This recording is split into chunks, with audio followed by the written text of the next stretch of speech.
Wakuu wa majeshi ya polisi kutoka nchi za Jumuiya ya Maendeleo Kusini mwa Afrika SADC kupitia shirikisho la wakuu wa polisi wa nchi wanachama zilizopo kusini mwa Afrika yani SAPCO wanatarajia kukutana jijini Dar es Salaam kuanzia Juni 2 hadi 6, 2025 katika mkutano mkuu wa mwaka yani SAPCO AGM ambao utakuwa na lengo la kujadili na kuweka mikakati itakayosaidia kubaini, kuzuia na kutanzua uhalifu unaovuka mipaka.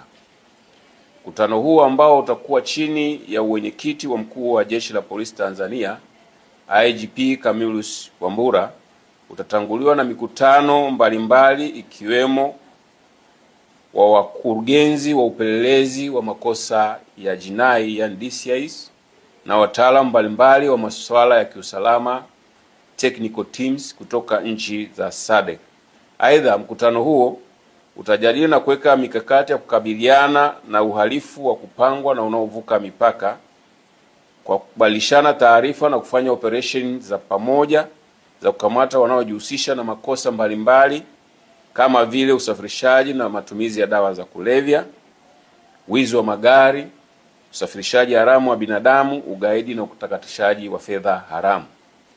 Aidha, mkutano huo pia utapokea maazimio yaliyofikiwa katika mkutano wa wakurugenzi wa upelelezi wa makosa ya jinai na wataalamu mbalimbali wa masuala ya kiusalama yani technical teams ambao ulifanyika jijini Dar es Salaam Aprili 28 hadi 30, 2025.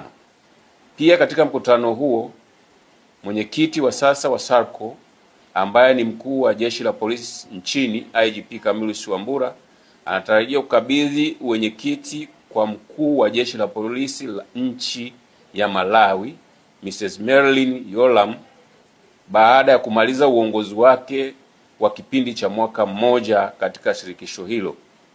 SAPCO iliundwa mwaka 1995 kwa lengo la kuimarisha ushirikiano wa majeshi ya polisi nchi za kusini mwa Afrika katika kukabiliana na vitendo vya uhalifu. Shirikisho hilo linaundwa na nchi 16 ambazo ni Afrika Kusini, Angola, Botswana, DRC, Eswatini, Lesotho, Madagascar, Malawi, Mauritius, Msumbiji, Namibia, Seychelles, Swaziland, Tanzania, Zambia na Zimbabwe. Jeshi la Polisi Tanzania ni mwenyeji wa mkutano huo.